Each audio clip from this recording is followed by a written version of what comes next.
আসসালামু আলাইকুম। Kolkata king Riders কে অভিনন্দন, কে কে আর কে অভিনন্দন। কি লেভেলের পিনিক দিছে কালকে ভাই। এরকম যদি পিনিক প্রতিনিয়ত দেওয়া হয় তাহলে এবার আইপিএল মানুষ কি জমজট ভাবে খেলা দেখতেছে ভাই। চমৎকার লেভেলে, চমৎকার লেভেলে। আইপিএল এর ইতিহাসে দুইটা স্কোর হয়ে গেছে, সর্বোচ্চ স্কোর কিন্তু একই বছরে সেই দুইটা স্কোর হয়ে গেছে। প্রথম স্কোরটা করছে সানরাইজার্স হায়দ্রাবাদ 277 রান। ও ভাই, সেই দিন কিন্তু শুধু পিনিক চলছে ভাই, মজাই চাইছি, লাগে হাইলাইট চাইতেছি, হাইলাইটেড চাইছি, এরকম খেলা হয়েছে।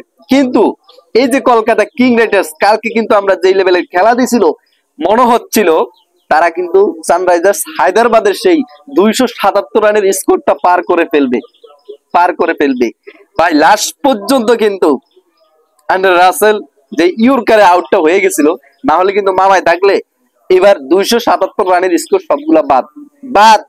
আইপিএল এর ইতিহাসে সর্বোচ্চ দুইটা স্কোর হয়ে গেছে এই 2024 আইপিএল এ। 277 রান সানরাইজার্স হায়দ্রাবাদ, এবং second Delhi Capitals versus KKR খেলা হয়েছিল কালকে, সেখানে 272 রান সেকেন্ড স্কোর। এর আগে 2013 সালে হয়েছিল 263 রান 5 উইকেটে। এর আগে আবার 2023 সালে গত বছরে সেটাতে হয়েছিল 257 রান। সবগুলা স্কোর এখন ধারাবাহিক ভাবে কিন্তু সব চেঞ্জ হয়ে বড় বড় স্কোরের দানবীয় সেই খেলা হইতেছে। আইপিএল মানে যে ব্র্যান্ড, সেখানে হচ্ছে দুর্দান্ত লেভেলের খেলা হয়, সেটাই প্রমাণ করে দেখিয়েছে। আমাদের পার্শ্ববর্তী এলাকা কলকাতা কিং রাইডার্স কে অভিনন্দন। সেই সাথে তাদের ভাষাও বাংলা, আমাদের ভাষাও বাংলা, তাদের ভিতরে আমাদের একটা ঘনিষ্ঠ সম্পর্ক আছে। অলওয়েজ আমরা তাদেরকে সাপোর্ট করি। আগে আমাদের বাংলাদেশের সবচেয়ে ভালো প্লেয়ার যারা ছিল তাদেরকে কিন্তু কলকাতা কিং রাইডার্স কি কিন্তু অলওয়েজ নিত, সেখানে কিন্তু তারা খেলতো। যাই হোক, আমরা এবারের কলকাতা কিং রাইডার্স কে সাপোর্ট করি, কারণ কলকাতা কিং রাইডার্স এবারের আইপিএল এর শুধু ব্যান্ড 200+ স্কোর ধারাবাহিকভাবে খুব ভালো পারফরমেন্স করতেছে। এই মিলে যদি পারফরমেন্স করে যাইতে পারে তাহলে এবারের আইপিএল 2024-এর চ্যাম্পিয়ন কলকাতা কেকেআর কে ঠেকাবে, সেই লেভেলের পিনিক পাইতেছি আমরা এবার আইপিএল দেখে ভাই। এই লেভেলের পিনিক যদি অলওয়েজ আমরা পাই তাহলে কিন্তু আমাদের ক্রিকেট খেলা দেখে নিজের সার্থক হাসিল হয়। তাহলে কিন্তু আর এরকম খেলা আমরা উপভোগ করে যদি ভালো খেলা না হয় তাহলে কিন্তু মজা নাই। যেই দিল্লি চেন্নাই সুপার কিংস কে হারায়, যেখানে আমাদের মোস্তাফিজুর রহমান এবারে আইপিএল এর সর্বোচ্চ উইকেটের মালিক, সেই চেন্নাই সুপার কিংস কে দিল্লি হারায় গতকালকে। সেই দিল্লিকে কিন্তু তুলো দুলো মাইর দিয়ে প্রতিশোধটা নিছে কিন্তু কেকেআর ভাই। সেই লেভেলের খেলা, কি লেভেলের খেলাটা ছিল।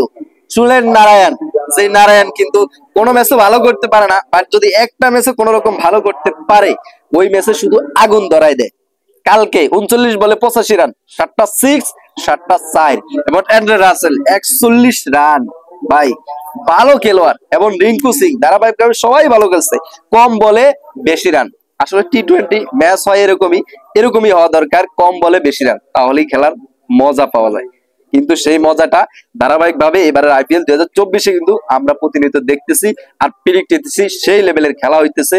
যাই হোক, এবারের চ্যাম্পিয়ন আমাদের পার্শ্ববর্তী এলাকার মতো সেই রাষ্ট্র কেকেআর কে চাই, যেই কেকেআর নিবে এবার নিবেই, কারণ ধারাবাহিক পারফরমেন্স খুব ভালো। এদিকে আমাদের চেন্নাই সুপার কিংস কে অভিনন্দন, সেখানে কিন্তু মোস্তাফিজুর রহমান আছে, সেখানে থাকবে ইনশাল্লাহ।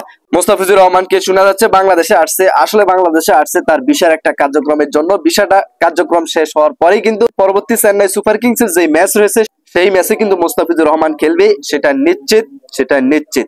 তবে দেখা যাক, সেই পর্যন্ত আপনারা ভালো থাকবেন, সুস্থ থাকবেন, খেলা দেখবেন, আনন্দ নেবেন, পিনিক নেবেন। আল্লাহ হাফেজ। আজকের ভিডিওটি এই পর্যন্তই। যদি ভিডিওটি ভালো লাগে তাহলে চ্যানেলটিকে সাবস্ক্রাইব করে রাখবেন পরবর্তী ভিডিও পাওয়ার জন্য। আল্লাহ হাফেজ।